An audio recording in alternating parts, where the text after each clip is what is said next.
Allah berfirman, wa inna Ilyasa laminal mursalin. Kita berbicara kisah Nabi Ilyas. Dan sesungguhnya Ilyas itu dia termasuk yang diutus Allah. Jarang ya di Al-Quran cerita Nabi Ilyas, jarang. Ya di surat Shofat ini adanya. Beda kisah Nabi lain banyak, diulang-ulang. Kalau Nabi Ilyas jarang kali.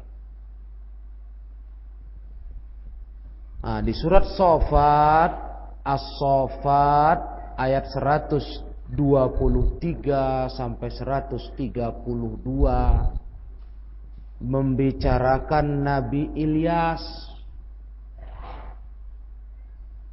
Ya, Ilyas.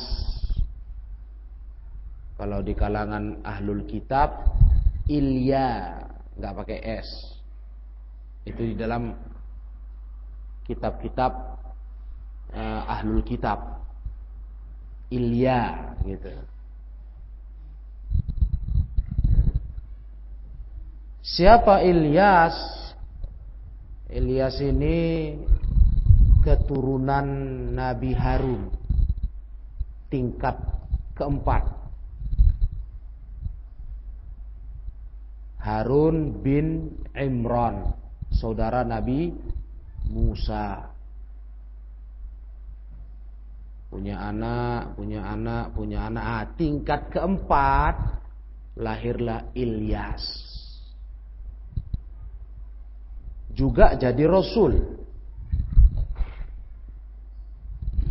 Jadi kalau diurut, kalau udah ceritanya ke Nabi siapa? Nabi Harun, berarti kalau diurut ditarik ke atas, nasabnya ke siapa? Ishak apa Ismail? Ishak. Nah, gitu. Kalau nasabnya kita urut ke atas, bin sampai ke Ishak bin Ibrahim alaihimussalam. Itu nasab Nabi Ilyas. Dari 25 nabi dan rasul yang tercatat di dalam Al-Quran, salah satunya adalah Nabi Ilyas. Nah, tapi itu tadi kisahnya nggak banyak di Al-Quran. Ya ini cuma inilah Nabi Ilyas kisahnya di surat Shofat. Nggak ada di Quran di ayat-ayat lain.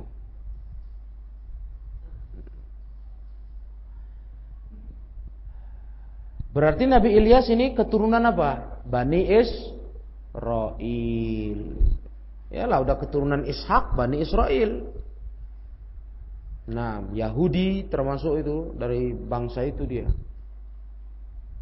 Allah utus Nabi Ilyas ke kaumnya setelah mereka meninggalkan ajaran Nabi Musa dan Harun. Kalau di taklim kita kajian malam Ahad, Nabi Musa dan Harun panjang ceritanya ya. Panjang. Di sini pendek. Nah, di dalam surah Al-A'raf panjang. Kisah beliau mendakwahi Fir'aun sampai kaumnya mau minta ij'al lana ilahan kama lahum alihah. Minta dibuatkan sesembahan kayak orang-orang nyembah berhala. Belum habis pun itu ya kan. Cerita Nabi Musa di surah Al-A'raf, pelajaran taklim malam Ahad belum habis. Mau kita baca lanjut nanti insyaallah. Nah, sepeninggal Nabi Musa dan Harun di generasi ke bawahnya muncul lagi penyembahan berhala. Begitu kalau di dalam kitab-kitab kisah-kisah para nabi, seperti kitab Qisasul Anbiya. Iya. Muncul penyembahan berhala. Al-Imam Ibnu Katsir menceritakan ini panjang lebar itu. Jadi Allah utuslah nabinya Ilyas. Idz qala liqaumihi ala tattaqun. Kata Nabi Ilyas. Beliau berkata ke kaumnya, apa kalian enggak takut sama Allah? Hai kaumku. Apa dosa kaumnya? Apa ulah mereka?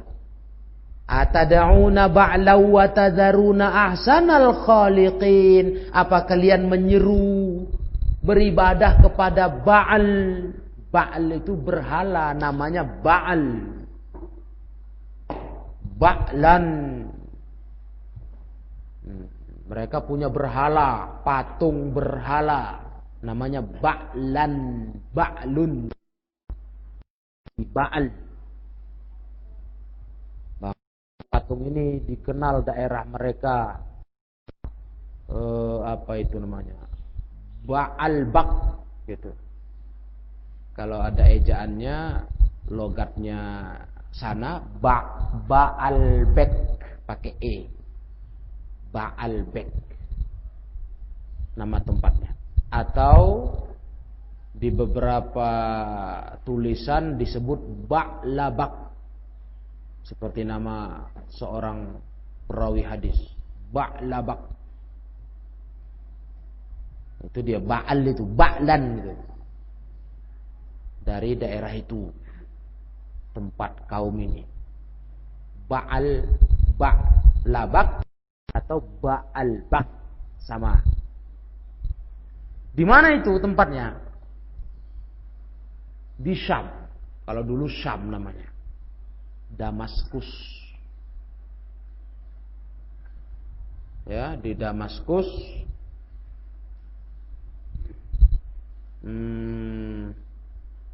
Kalau sekarang apa ya? Suriah. Nah, Suriah. Yang sekarang banyak perang-perang. Suriah. Tapi daerah Ba'al ini, Ba'labak, itu wilayahnya bagian Suriah masuk ke wilayah daerah Lebanon. Sekarang ini Lebanon. Ya, Libnan kalau dalam bahasa Arab, cetakan-cetakan ada apa? Cetakan kitab tuh Libnan, Lebanon. Banyak percetakan itu. Sekarang itu nama tempatnya, dulu Syam. Sekarang masuk daerah itu Damaskus, Suriah, Lebanon, gitu. Itu Ba'al. Jadi mereka punya patung Ba'al ini, disembah. Ya, diutuslah Nabi Ilyas ke mereka. Maka kata Nabi Ilyas, atad'una ba'law wa tadharuna ahsanal khaliqin. Apakah kalian menyembah Ba'al? Kalian tinggalkan yang terbaik, sang pencipta yang paling terbaik, ahsanal khaliqin. Allah kalian tinggalkan, kalian sembah ini patung. Beberapa catatan muallim ingat di kisahnya para nabi, patung itu patung perempuan. Ba'al itu. Ada yang meriwayatkan begitu. Patungnya itu menggambarkan wanita. Nah, tengok itu. Allahu rabbukum wa rabbu abaikumul awwalin, kata Nabi Ilyas. Allah itulah Rabb kalian. Allah itulah Rabb bapak moyang kalian dulu. Itulah sembah. Bukan kalian sembah patung Ba'al ini.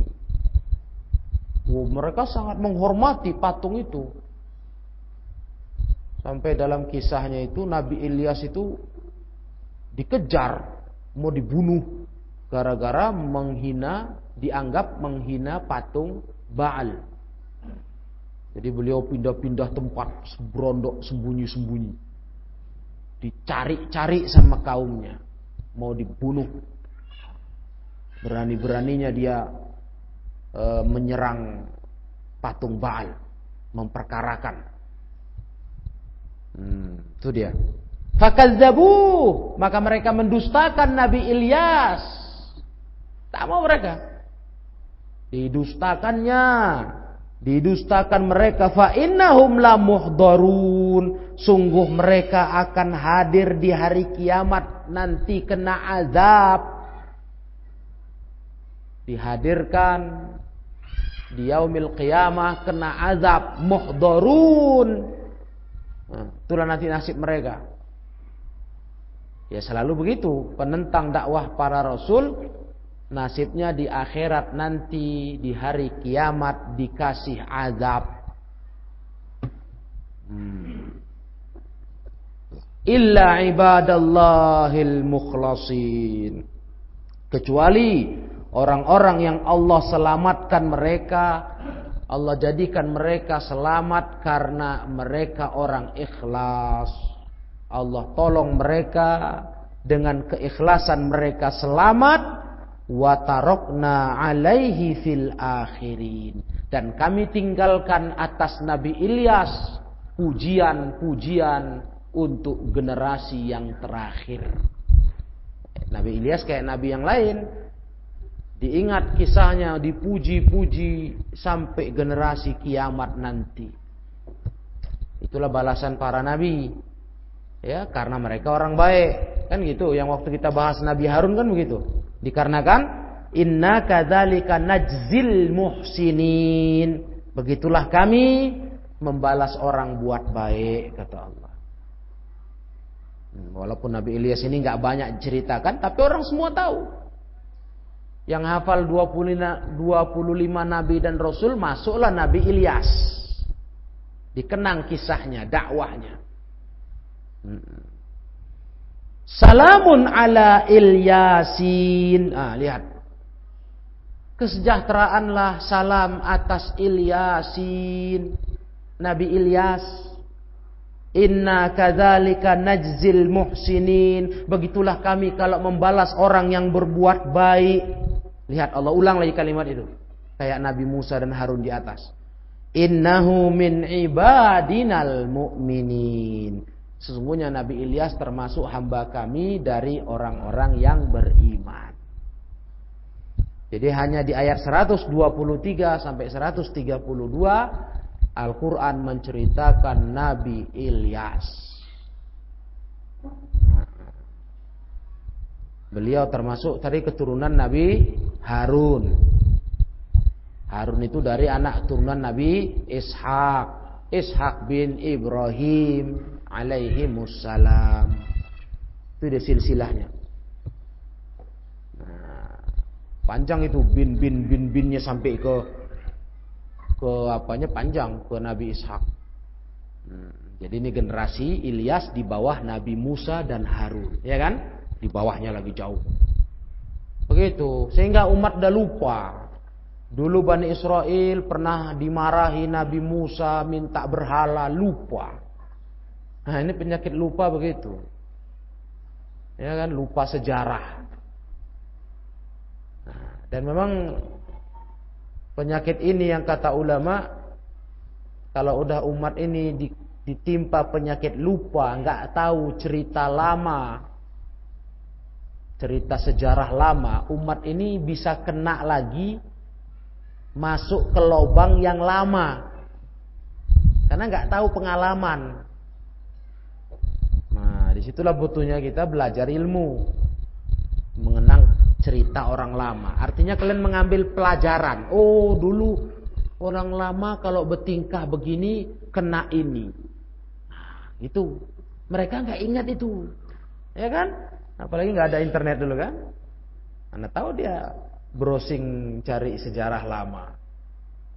Nah, sekarang udah ada buku, ada kitab, ada internet untuk membuka tulisan-tulisan sejarah-sejarah ada kitab-kitab ulama. Dulu nggak ada. Jadi walaupun jaraknya dengan generasi Nabi Harun nggak lama kali, generasi keempat dari Nabi Harun, tapi begitulah, cepat kali lupa sejarah bahwa bapak moyang mereka ini penyembah Baal ini dulu pernah minta berhala, ij'al lana ilahan kama lahum alihah, sama Nabi Musa. Nabi Musa marah. Iya. Innakum qaumun tajhalun. Kalian memang kaum bodoh, kata Nabi Musa. Macam mana enggak bodoh? Masa minta sesembahan patung-patung enggak bisa apa-apa. Sekarang dibuat lagi sama generasi itu. 4 generasi ke bawah setelah Nabi Harun muncul lagi penyembahan berhala. Itulah patungnya Baal. Lupa mereka sejarah. Itulah makanya nggak boleh bodoh kita tentang sejarah. Supaya syaitan nggak bisa mengulang jeratan jebakan yang lama. Itu perlunya kalian diingatkan. Dulu pernah kejadian begini loh. Orang buat salah, orang buat dosa, pernah kayak gini, celaka. Itu gunanya. Jangan kalian remehkan pengalaman itu. Aku belum tentu gitu. Jangan. Ya. Jadi bilang dulu ada loh. Orang jatuh dari tempat tinggi, bocor kepalanya, kan itu.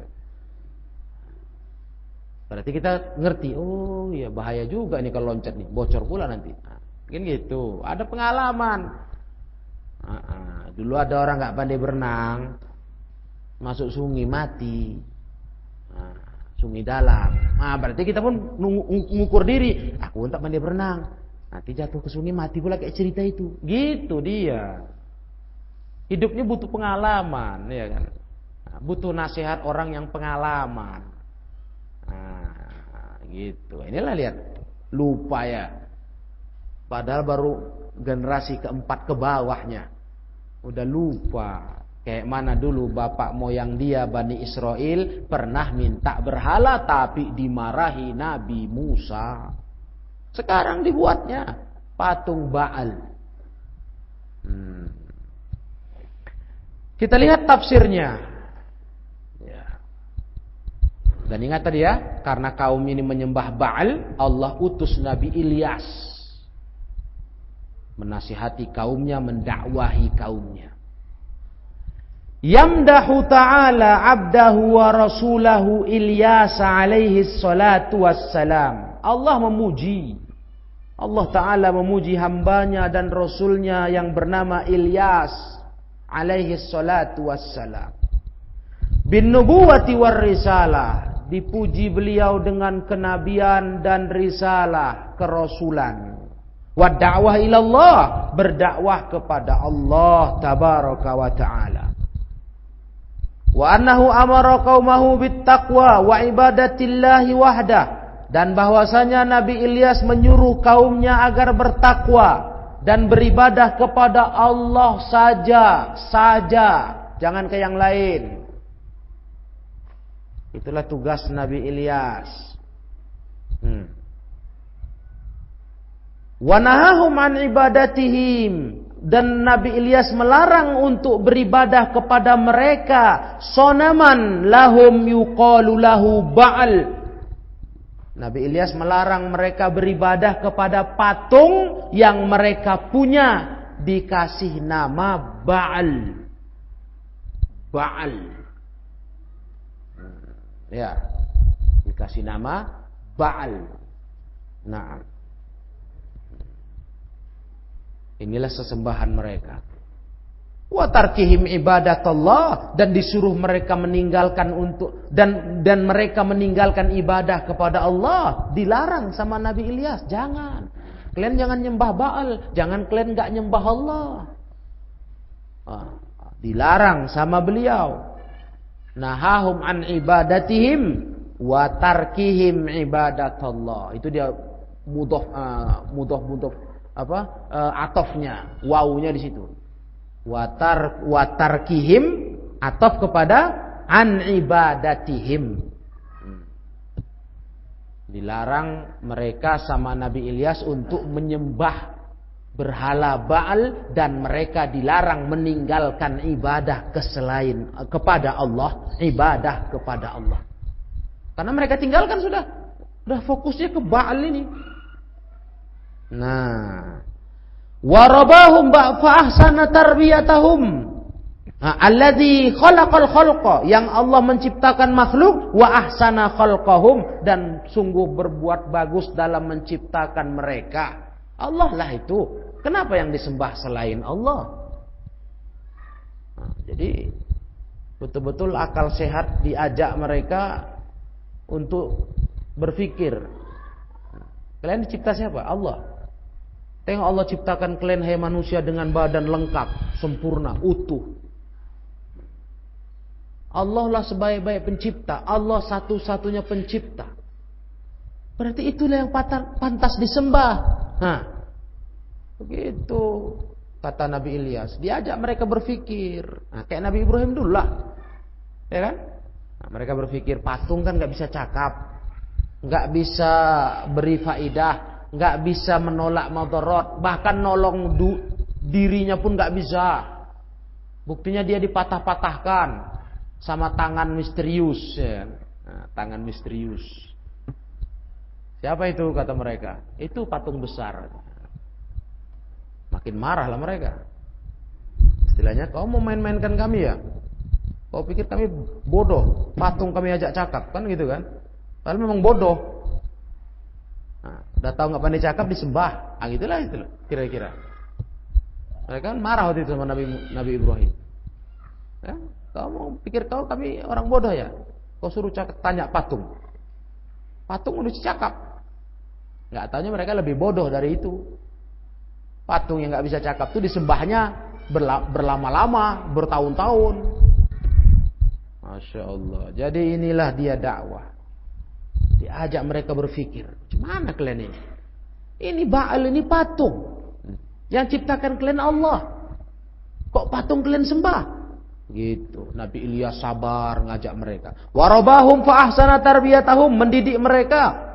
Betul-betul beliau bagus dalam pendidikan terhadap mereka. Wa adarru alaihim, Allah mengurus mereka, bukan Nabi Ilyas. Rabahum Allah mengurus mereka. Allah memperhatikan mereka dan betul-betul bagus dalam tarbiyahnya, dalam pendidikan, pengaturannya. Wa adarru alaihim an-ni'amaz zahirata wal batinah. Allah melimpahkan ke mereka nikmat-nikmat zahir dan batin. Masya Allah. Disadarkan mereka sama Nabi Ilyas.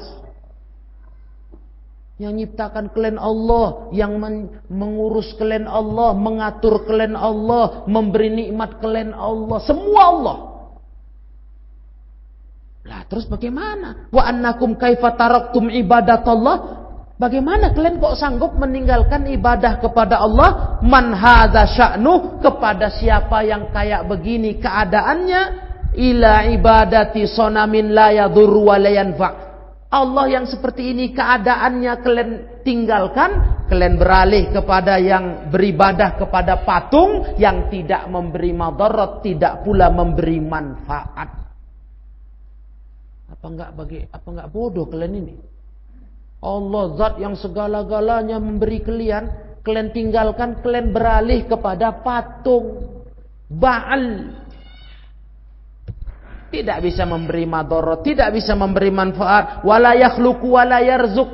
Enggak bisa mencipta, enggak bisa memberi rizki, bahkan balla ya'kul wala yatakallamu. Bahkan makan pun tak bisa, cakap pun tak pandai. Iyalah patung. Bisanya apa sih? Ya. Ini kan kalau dirinci kan begitu. Kalau nggak dirinci pun udah pahamnya orang. Patung bisanya apa? Hah?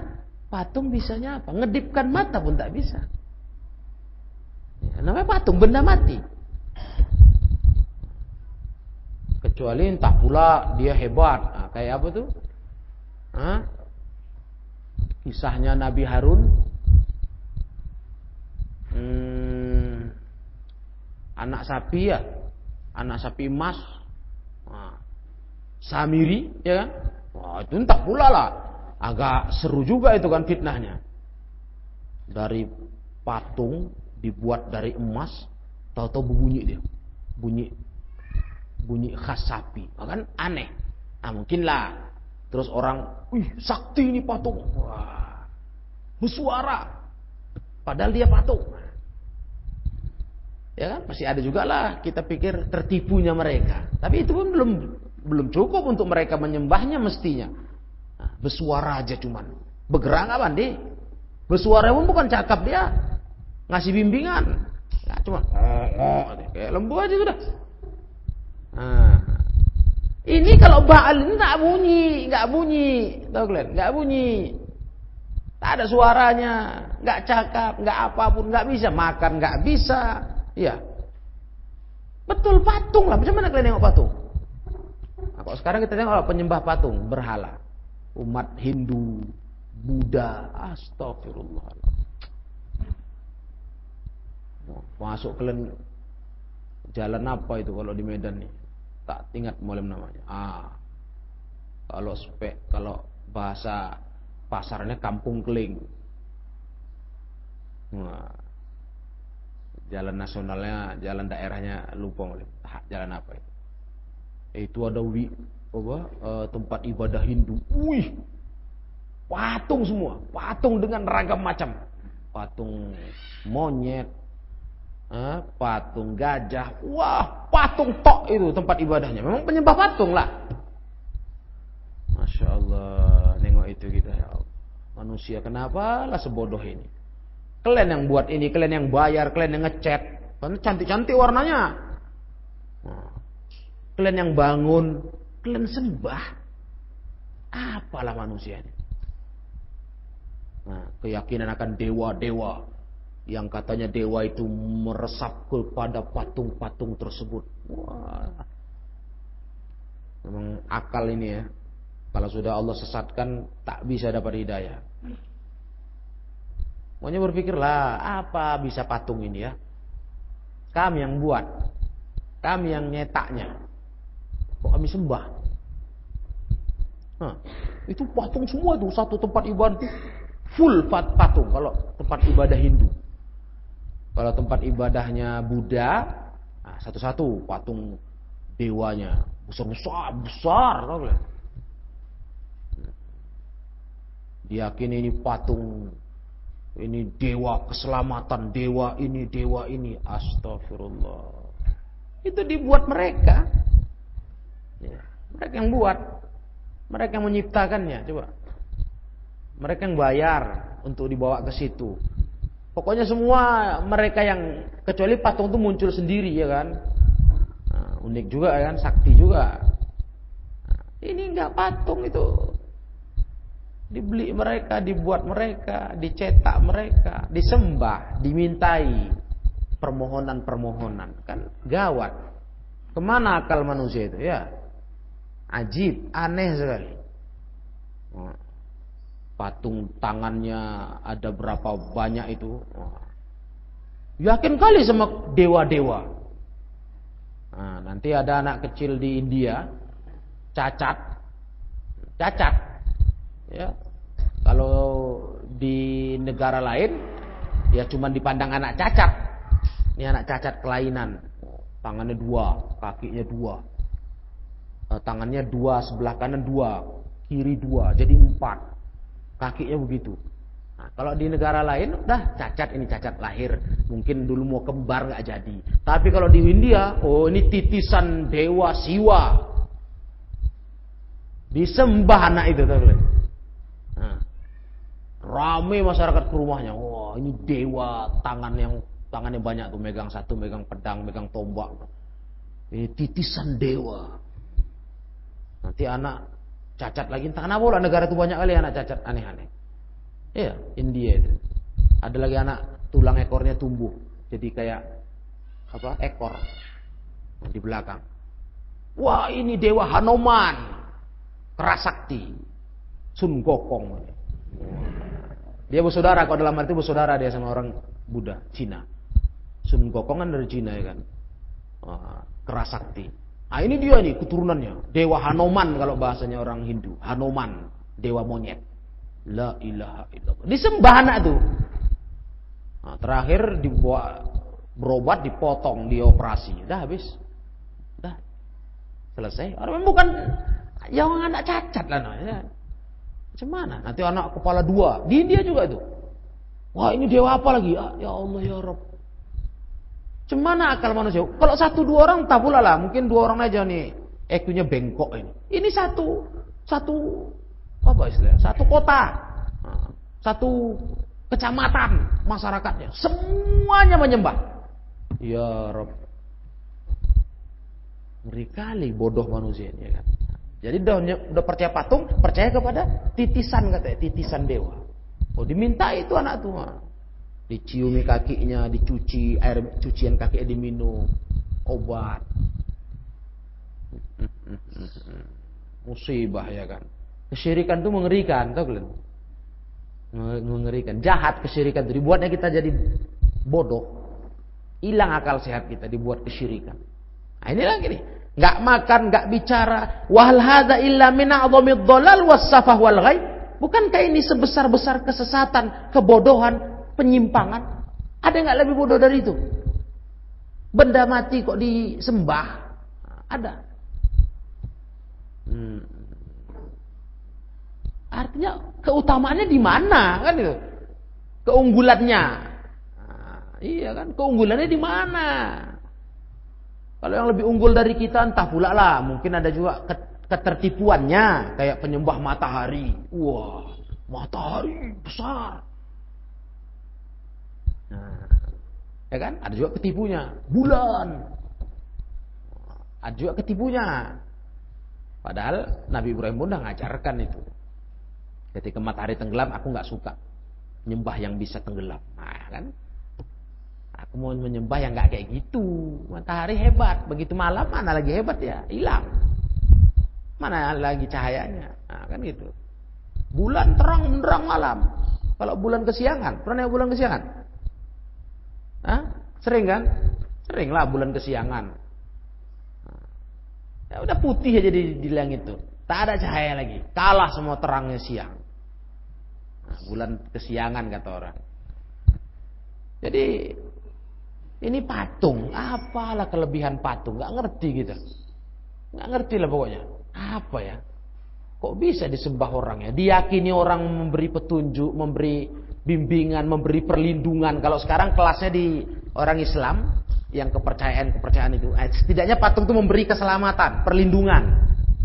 Yang mulai pernah cerita sama kalian, patung gajah di depan gerbang pintu rumahnya, gajah dengan belalainya dua patung. Nah, itu katanya menangkal gangguan, mengusir serangan-serangan gaib.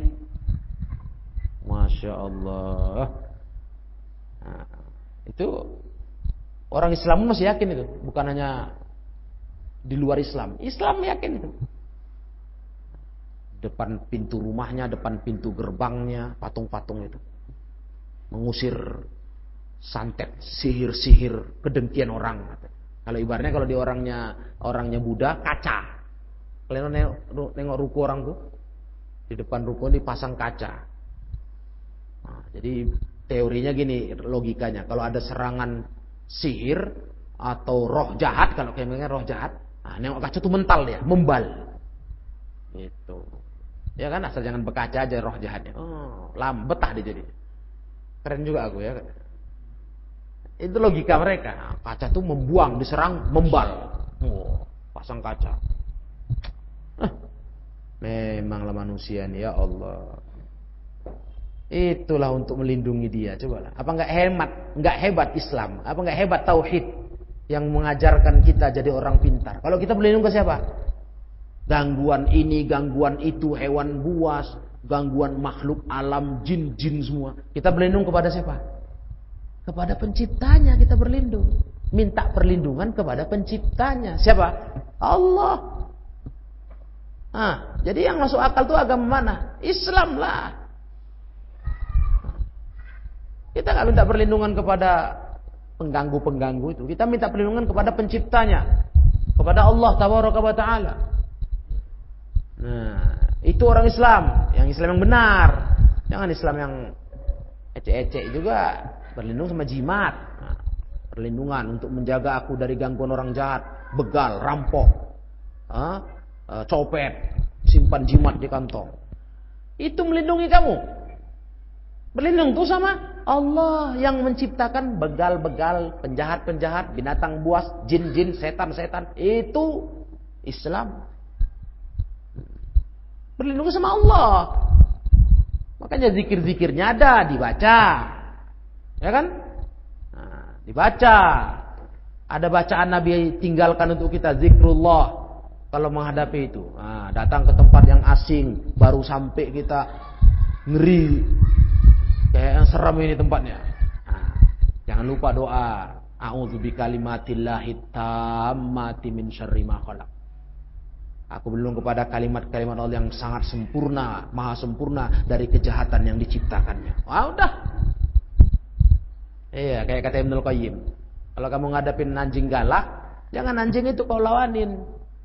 Enggak selesai-selesai lah. Namanya memang dia anjing galak, memang dia taulah anjing kalau menjaga tuannya, wah menjaga rumah atau kebun, yo galak terus, enggak akan diam dia.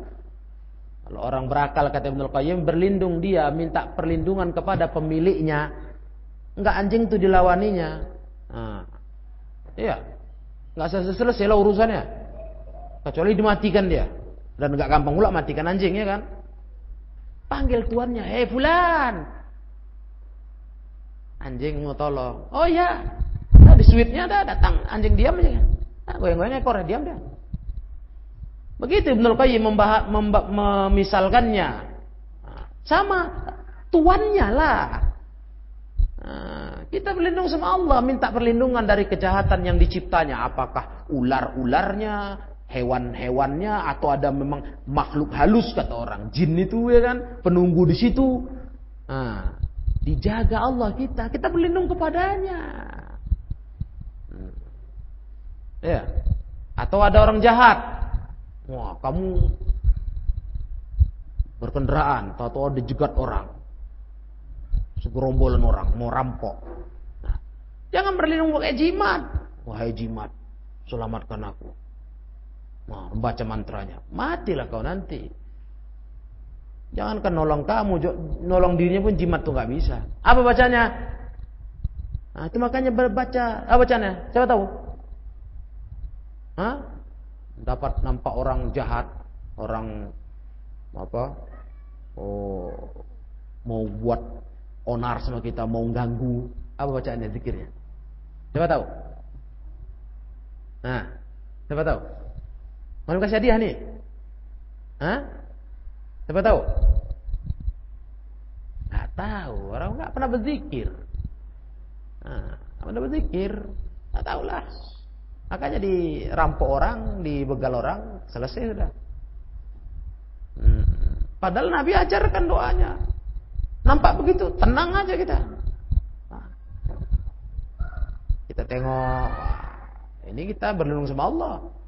Pertama doa dulu, nah, baru yang kedua kita jalani sebabnya. Kita cari akal menghindarinya, meloloskan diri, tapi berlindung dulu sama Allah. Nah, Rasulullah mengajarkan doanya. Baca kata Rasul, Allahumma inna naj'aluka ala nuhurihim wa na'udzubika min syururihim. Ada yang hafal? Hah? Ya Allah, aku menjadikan Engkau ya Allah di leher-leher mereka. Kami serahkan leher mereka kepadamu ya Allah. Dan kami berlindung dari kejahatan mereka kepadamu. Selesai. Lewat kamu nanti, mungkin tunduk dia. Bang, katanya. Apa lagi? Hilang nyalinya. Ya kan? Namanya udah dilindungi Allah. Apa lagi? Atau kamu lewat dia tak nampak. Atau kalaupun dia menghadang, sekali pukul terkapar dia. Berlipat ganda jadi kekuatan pukulanmu itu. Iya. Cepret sekali mukanya, peot terus. Bukan berdarah, peot muka itu tuh. Lari rahang tuh. Nah, merot terus. Nah. Udah satu udah kayak gitu, yang lain udah gemetar nih. Wah, ngeri juga anak nih katanya. Badan bukan badan jagoan, tapi kok ngeri kali nih katanya. Allah kasih perlindungan sudah. Yakin kita. Nah, begitu. Paham tuh? Jadi jangan begini ke benda-benda. Mungkin kalian nggak akan lah kalau ke berhala. Tapi ke jimat bukan nggak mungkin. Bukan nggak mungkin kalian lagi. Kalau nggak dididik tauhid, kalian gampang kali ditipu. Gampang. Orang banyak dulu kena. Santri-santri kena. Nah, pergi safar ke luar kota.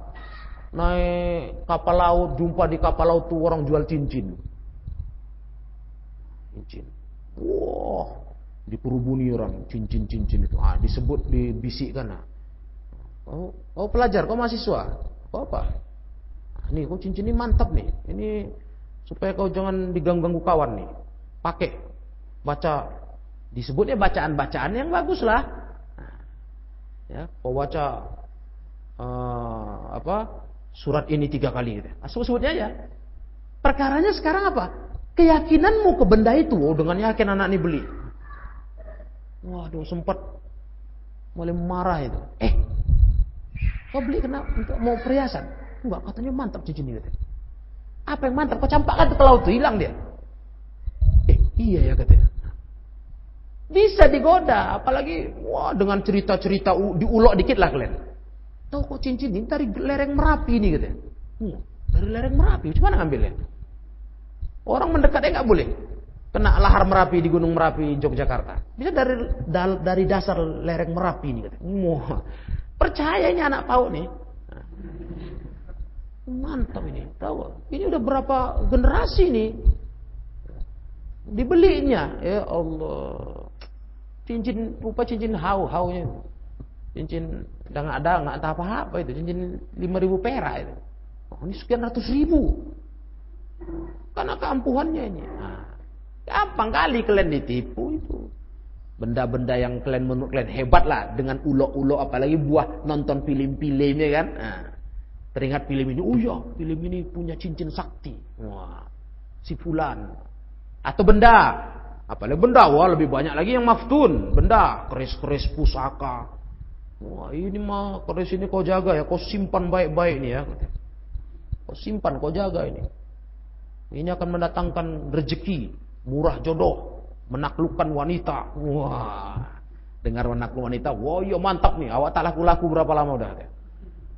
Ini perempuan bakalan tertunduk ini sama aku, megang ini. Beli. Bodoh kali benda. La yadur wa la yanfa. Kan begitu. Atau rencong. Dulu gitu. Banyak dulu malam punya pengalaman begitu. Orang rencong, ini rencong pusaka dari Aceh. Jauh kali kan. Kok dari Medan Aceh dekat, Medan ke luar pulau Sumatera kan jauh, Aceh itu. Ini rencong Aceh. Ini rencong sakti nih, kau simpan baik-baik. Taunya rencong itu di Aceh bertabur di pajak. Ya kan? Orang namanya negeri rencong. Ya kan? Ini langka ini barangnya. Iya langka lah. Kau cuma bawa satu, nggak dijual di mana-mana. Kalau ke di Aceh sana, dia serak-serak itu masuk goni-goni itu. Ini ampuh ini, kau akan wibawa kau. Takut orang jahat. Takut. Kau asal cakap aja kau. Belum tahu kau di Medan. Rencong kanan kiri dompet hilang, tahu?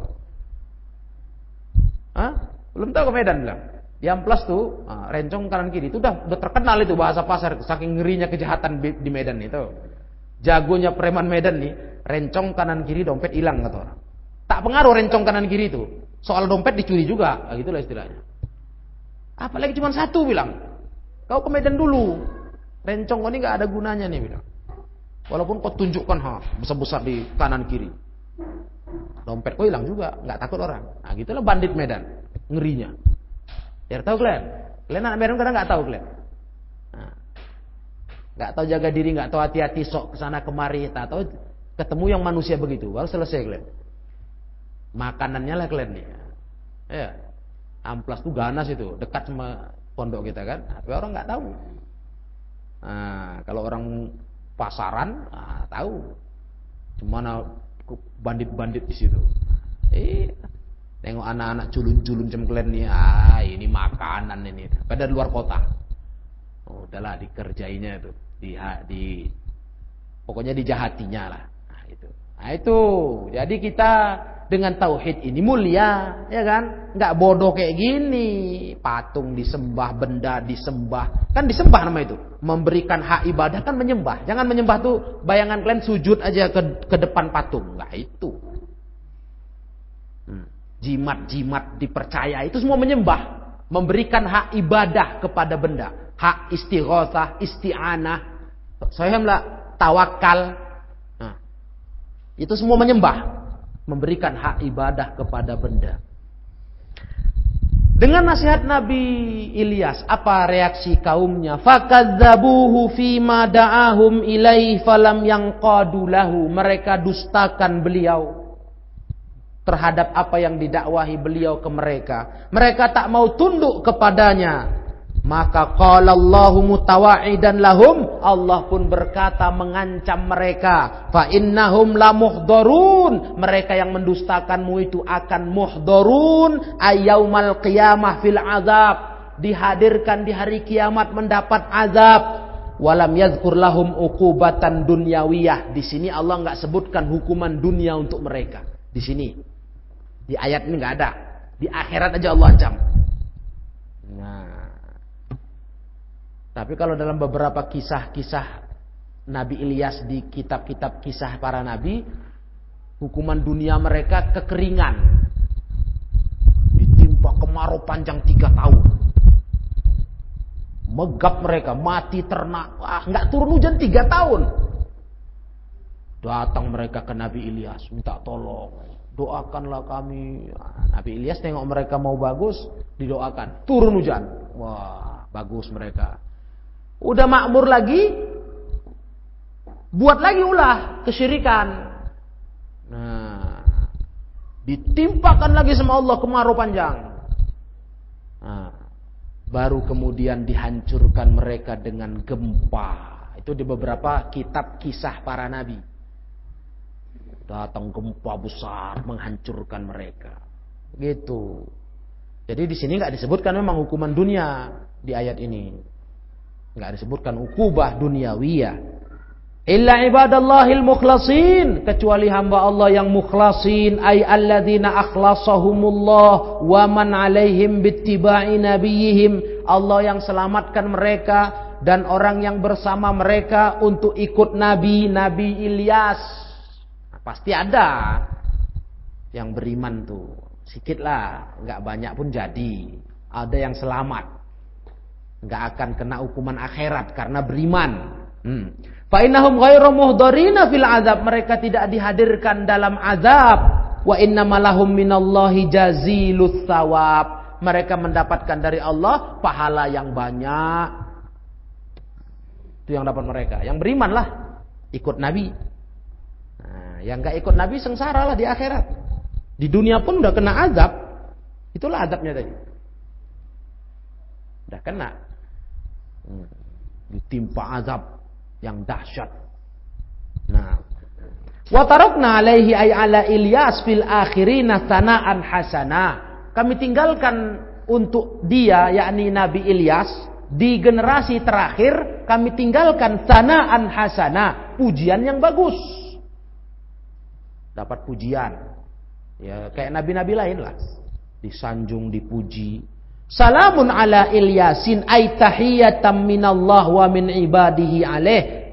Salamun ala Ilyasin artinya apa? Dapat tahiyat, penghormatan dari Allah dan dari para hamba-hambanya kepadanya, kepada Ilyas. Allah memujinya, Allah menyanjungnya, mendoakan selamat. Begitu pula umat setelahnya. Sampai di Ahlul Kitab. Ya. Oh, di Ahlul Kitab banyak itu. Di Injil, Taurat. Cerita Nabi Ilyas. Nah, iya, banyak, panjang-panjang. Cuman kita nggak butuh itu. Umat Islam nggak butuh baca itu. Al-Quran saya udah cukup. Ya kan? Nah, tapi kita harus tahu kisah ini dimuat tentang Nabi Ilyas di dalam kitab Taurat, Injil. Nah, begitu, inna kadzalika najzil muhsinin, demikian kami membalas orang berbuat baik. Innahu min ibadinal mu'minin, Ilyas itu termasuk dari hamba kami orang beriman. Fa'athnallahu alaihi kama athna ala ikhwanihi. Allah puji beliau sebagaimana Allah puji saudara-saudaranya, para nabi, para rasul, shalawatullah wa salamuhu alaihim ajma'in. Ringkas saja cerita Nabi Ilyas. Namun insyaallah sudah paham kita tentang sosok Nabi yang beliau keturunan Nabi Harun, dari jalur Nabi Harun. Nah, Harun saudara kandung Nabi Musa, ya kan? Dua-duanya anak Imran. Nah, yang keluarganya satu-satunya keluarga yang disebutkan dalam satu surat Al-Quran, Ali Imran. Jadi itulah pelajaran kita, ayat 123 sampai 132 kisah Nabi Ilyas. Sampai di sini paham? Maka kalian harus terus dididik untuk jangan pernah terpengaruh dengan kepercayaan kepada benda-benda mati. Jangan pernah menyembah keselain Allah. Nggak usah kan benda mati, benda hidup aja pun nggak kita sembah. Ya, yang hidup baik makhluk manusiakah, jinkah, pohonkah, tanamankah, binatangkah? Karena semua makhluk, walaupun ada yang hebat, ada yang luar biasa, unik, tapi semua makhluk bukan disembah, semua menyembah Allah. Apalagi yang disembah patung, parah kali rasanya. Ya, patung, benda mati, jimat dipercaya. Ini bahaya ya, jangan pernah. Tegas-tegas kalian, baik diri kalian maupun nengok keluarga. Nasihati, masih ada bergantung sama jimat-jimat, percaya sama jimat-jimat di pintu, menangkal. Itu buang semua, campakkan. Baik-baik kasih tahu, Pak ini nggak bisa, ya kan? Ada bambu kuning bagi bambu kuning, ya kan? Ada kan? Bambu kuning dulu heboh masyarakat waktu geger isu lah, orang nggak pernah ada, nggak pernah dapat. Tah mana? Kolor hijau. Awas kolor hijau. Bergentayangan mengincar anak perempuan, mengincar perempuan, wanita. Heboh itu dulu. Ronda masyarakat, heboh dulu. Apa penangkalnya kita? Bambu kuning. Ini kolor hijau ini jin campur setan ini. Jin campur manusia. Nah, kadang udah terkepung hilang. Padahal nggak pernah nyata. Hilang gitu aja, isunya hilang dah. Sampai ke Deni isu itu. Geger masuk berita-berita. Kota Medan pernah geger dengan isu itu. Kita yang penasaran macam mana kolor hijau nih? Apa dia berkolor hijau? Atau kayak mana sih sebenarnya maksudnya? Nah, isunya tuh beritanya kok heboh kali, nggak pernah. Iya, tapi masyarakat udah kena syirik dulu. Itu yang gawatnya. Udah mulailah larislah bambu kuning. Bambu kuning dipakai untuk mukul nggak masalah juga. Iya, cuman janganlah nanggunglah bambu kuning, ya kan. Samurai itu pukulkan kalau ada dia. Bambu kuning pula. Kayak mukul ular aja. Samurai, tahu samurai? Kelewang itu, rondanya pakai kelewang. Bambu kuning. Nggak mempan kelewang. Mualim dulu nggak percaya, ikut ronda dulu. Nggak mempan, coba muncul dia. Bacokan nggak putus kepala ya. Masa nggak mempan? Samurai panjang segini. Yang megang orang dewasa dengan tenaga yang lebih kuat dari anak kecil. Masa nggak mempan? Untung nggak ada yang bisa diteskan, ya kan? Masa nggak mau setajam ini kuasa? Tangan nggak bisa luka. Apa nggak dibacokkan putus kepala tuh? Mana orang sempat dimarahi kita ronda. Aduh, jangan pakai itu, nggak mempan. Bambu kuning nih kayak kami nih. Aduh, bambu putus kubabat. Jago inilah, mana pula pakai itu. Jago inilah. Dah, diam aja mereka. Iya, ronda itu semua pakai bambu kuning. Mualim aja pakai samurai. Keren samurai ya kan. Bambu kuning udah. Samurai kalau aus potong tebu malam-malam makan tebu bisa. Di percut sana rondanya banyak tebu. Bisa. Ada kelapa muda bisa. Bambu klen itu apa? Banyak fungsi samurai. Mantap pun macam samurai Jepang lah ya kan. Ya, udah sempat di Deni ini pun itu. Heboh masyarakat. Bambu kuning ngusir setan kolor hijau. Terus dipasang di rumah, di depan pintu. Ada yang dibuatkan kalung untuk anak gadis. Kalung bambu kuning. La ilaha illallah, astagfirullah. Syiriknya itu kita nggak tahan. Kolor hijaunya nggak nampak, entah mana. Sampai tamat cerita itu sempat 2 kali lah berulang di kota Medan. Nggak dapat, entah mana hilang beritanya, hilang. Tapi syiriknya udah kena masyarakat. Bambu kuning pengusir setan. Dipasang di rumah-rumah. Ditancapkan di pintu-pintu. Wah. La haula wala quwata illa billah. Astagfirullah. Jangan begitulah. Ya kan, bodoh kali lawak tuh, akal tuh pakai. Itu benda mana bisa ngusir setan. Iya, mana bisa ngusir setan itu. Ada-ada aja pula. Nggak ngerti lah kita manusia ini. Nah, jadi itu pengalaman untuk kalian tahu. Kalian jangan lagi kena begitu. Dari kecil nih sekarang diajari tauhid. Jadi di kampung nanti ada kejadian gitu, mirip-mirip gitu, orang bilang pakai ini penangkalnya. Hah, tak ada itu. Wah, dia bisa masuk ke rumah tanpa kita tahu, tembus dinding. Mana pula? Kalau dia manusia mana bisa? Masuk dari jendela bisa dia bobol jendela bisa dia. Nah, ya kan? Maka rumah tuh dipasang. Ada satu rumah sampai masang di pintu kamarnya, di tempat tidur anaknya. Ketakutan betul. Tapi kesyirikan udah kena. Permainan setan ini semua. Tah mana kolor hijaunya itu? Nggak muncul-muncul, nggak ketangkap-tangkap pun. Sampai polisi turun tangan waktu itu. Geger lah itu. Kita pun terganggu tidur. Mualim pulang ngajar di sini ronda jadi. Harusnya tidur. Gak ronda ditengoki masyarakat, nggak peduli sama lingkungan. Adalah ronda lah. Ronda keluarlah samurai itu. Orang tuh heran, mana bambu kuningnya? Nggak mempan pakai itu. Mempan nanti kalau datang dia kita kejar, kita bacok mulai bilang. Ya udah sekatilah katanya. Iya kan? Ganggu tidur gitu jadinya. Jadi geger, heboh, kita nggak istirahat gara-gara si kolor hijau tadi. Siapa? Mana dia? Mulai penasaran. Ada yang bunyi jerit.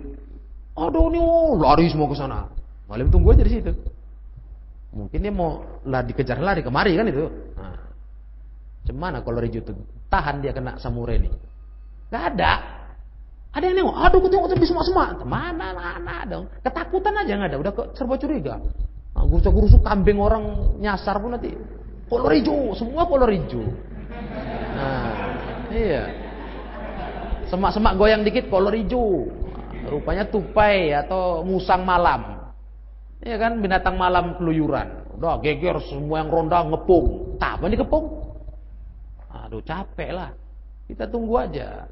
Mana tuh ini lewat sini ya kan. Nah, jadi manusia ini semua pakai bambu kuning. Jadi yang gitu itu nggak boleh. Nah, nggak boleh diyakini karena ini urusannya udah berbahaya kepada benda, ya kan?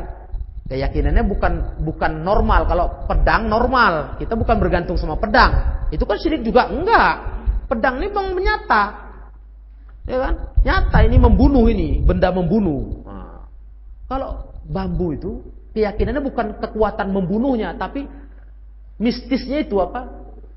Pengaruhnya itu. Nah, bambu kuning ini kalau dipukulkan pelan aja lumpuh dia katanya. Nah, ini yang kita nggak cocok. Nah, tapi kalau kata bambu kuning ini kupukulkan sekuat tenaga ke kepalanya pecah, betul. Ya pecahlah kepala dihantukkan bambu sebesar tangan kita nih kan. Nah, tapi kalau disentuhan aja kata mereka, nanti dia akan lemas dia. Kalau kita nggak pakai itu, dipukul, dibacok dia tahan. Wah, mana pula begitu ya kan? Ada ilmu kebal ada kita tahu, tapi ilmu setan. Makanya bacoknya baca bismillah. Iya, baca bismillah. Jangan kalian ilmu setan tuh nggak kalian hadapkan ke Allah, kalah lah kita. Betul? Dia kebal katanya dengan senjata tajam. Betul, bisa, kita akui itu. Ada ilmunya, ilmu setannya, kebal. Tapi kalau baca bismillah, yakin kalian kepada Allah, minta tolong ke Allah, selesai itu. Hilang, lari jinnya, putuslah dia. Koyaklah. Mesti begitu. Nggak ada ilmu kebal itu yang jago, nggak ada. Ya, yakin kalian tuh? Percaya kalian sama Allah. Jangan percaya sama benda. Penangkal ilmu kebal adalah ini, pakai ini. Jangan. Percaya sama Allah, minta tolong ke Allah. Dah. Jadi itu pelajaran. Ya, apapun bentuk benda yang biasa dipakai orang untuk keyakinan, menolak bala, mendatangkan manfaat, memberi perlindungan, haram hukumnya. Jangan kalian terpengaruh itu seujung kuku pun. Ingat, iman kalian taruhannya. Kena kalian dosa itu, selesai kalian. Habislah kalian. Hapus amalan, habitat a'maluhum, hapus amalan, mati, kekal di neraka. Awas, jangan main-main sama jimat-jimat ya. Jangan. Usia kalian ini gampang masih terpengaruh. Ini pakai ini hebat, ini. Benda ini hebat. Buang, campakkan. Nanti rusak akidah kita. Kelas? Ilahuna sampai di sini. Subhanakallahumma wa bihamdika asyhadu an la ilaha illa anta astaghfiruka wa atubu ilaik. Walhamdulillahi rabbil alamin.